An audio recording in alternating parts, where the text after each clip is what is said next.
What's up, Souliers? Chris here, CaribbeanPot.com. Always a pleasure having you guys here in the kitchen with me. Today, something quick, something spicy, something juicy, something fruity.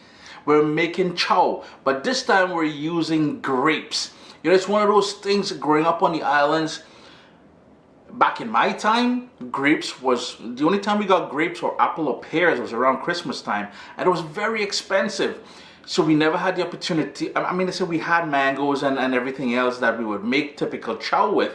But when I came to Canada and you had grapes all year long and grapes was relatively cheap, your boy was just looking for different ways to use grapes.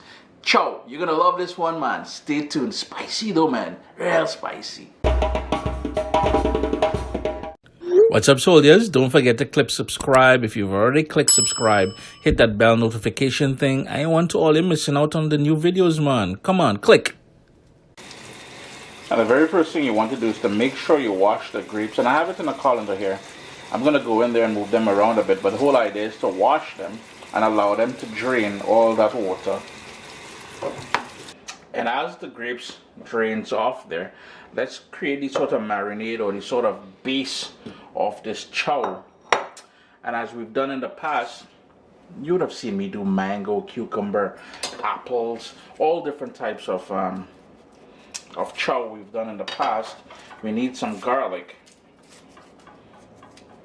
Just gonna trim off the top part here. This is garlic from my garden.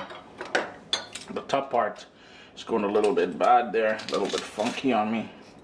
And we'll need a couple cloves of garlic. Now cut back on the garlic if garlic is not your thing.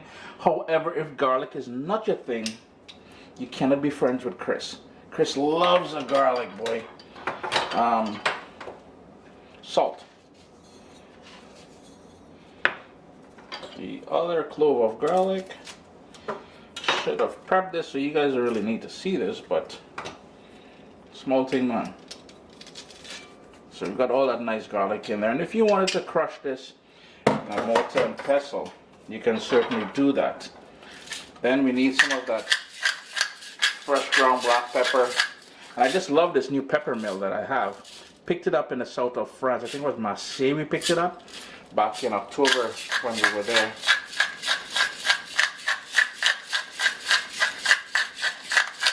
Your eyes are not playing tricks on you. I just move things around. And we want to cut these peppers really, really tiny into small little pieces. And I will only use 2 of them. Now, chow is supposed to be something that's very spicy. So if you wanted to use a different type of pepper, you can certainly do that. If you wanted to add more pepper, you can certainly do that. It's just that the people who are coming over later, they're not into the whole overly spicy thing. Cilantro. Typically, if I was in the Caribbean, you know your boy would be using shadow benny. My man can't get shadow benny. It is minus 7 degrees outside right now. And there's no place locally in here in Hamilton where I can go and buy it. And my garden just doesn't have any, right? In goes that cilantro in there. And I know some of you are probably thinking, well, Chris, I am one of those people who cilantro tastes like soap. I cannot use it. Now, here's the thing. Shadow benny is totally different. Totally different, same sort of flavor profile, but you won't get that sort of it tastes like soap kind of vibe from it. However, if you wanted to leave this out, you can certainly leave it out. The juice of a lime and the juice of an orange. You know, I was talking earlier there about back in the old days, as a kid growing up on the island, where I'm just squeezing the juice in there. Much grapes, apple, pears, all those things was usually a Christmas thing, and you know, my mom would buy 1 pound, and there was 6 of us, my mom, my dad, and myself and 3 siblings, and we would share off that 1 pound. Plus, when guests would come over around Christmas time, in goes the juice of that orange. Now they would also get a few of those grapes as well. It's one of those things, you know. You know what? Let's jump on the phone. Let's see if I can get my mom on the phone and ask her how much she would pay. Because I remember it being very expensive. Or maybe she just fooled us into not eating all of it the same day. I don't know, man.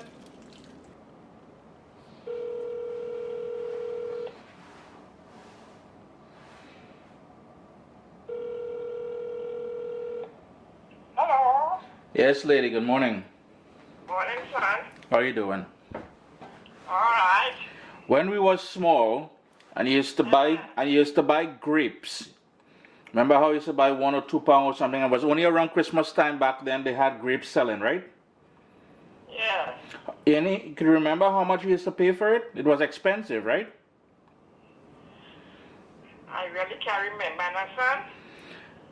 But compared to nowadays, it would have been 2 or 3 times the price, though, right? Yeah. Because remember back then was only around Christmas time you're getting apple and grapes, right? We surely get that when Christmas time. Yeah, okay, because everything was imported. Okay, then I just wanted to know if you had an idea of how much the price was. I remember. I can't remember, son. But it was expensive, though, right? Yeah. Okay. All right, then. So there you go. Mom confirmed. You know, mom is turning 72 years this year, so obviously her memory isn't the greatest. So she can't remember the price, but at least we knew it was around Christmas time and it was expensive. So I just gave that a good mix there. If you wanted to add some, I guess maybe about 2 tablespoons of water to it, you can certainly do that as well. And now it's just a matter of loading up these grapes. And I got some red, I got some green, and I've got some what they call black grapes. Green grapes, you know, it's one of those things. I don't know if it's a sensory thing or whatever it is, but any fruit, for instance, green grapes, green apples, I get this sort of sensation in my mouth that it's going to automatically be tart. Only until recently have I started eating actual green grapes. It's one of them things, I just can't explain it. I see green, I think tart, I think sour, I think, I don't want it in my mouth. Now with the grapes, what I like doing is to cut them in half. So, like so. And the reason why I like cutting them in half, yeah, it is a little bit of work, but what it does, it allows for all that garlic and cilantro and pepper and salt and everything else to really soak into it and give it that pop off. Yo, you can't go wrong with garlic and cilantro and hot peppers and stuff like that. That thing is just banging with flavor. So it will take a bit of time, but I assure you that is the way you want to go. And that is basically it. All you would do, you would cut them up, put them in there, toss them, and you got yourself a nice little spicy snack. And it's holiday time. Why not? Make it. Your friends come over, because nothing opens up your appetite like something like this. Then all you would do is give that a good mix in that spicy marinade that we made there. And that's it, you know, grape chow.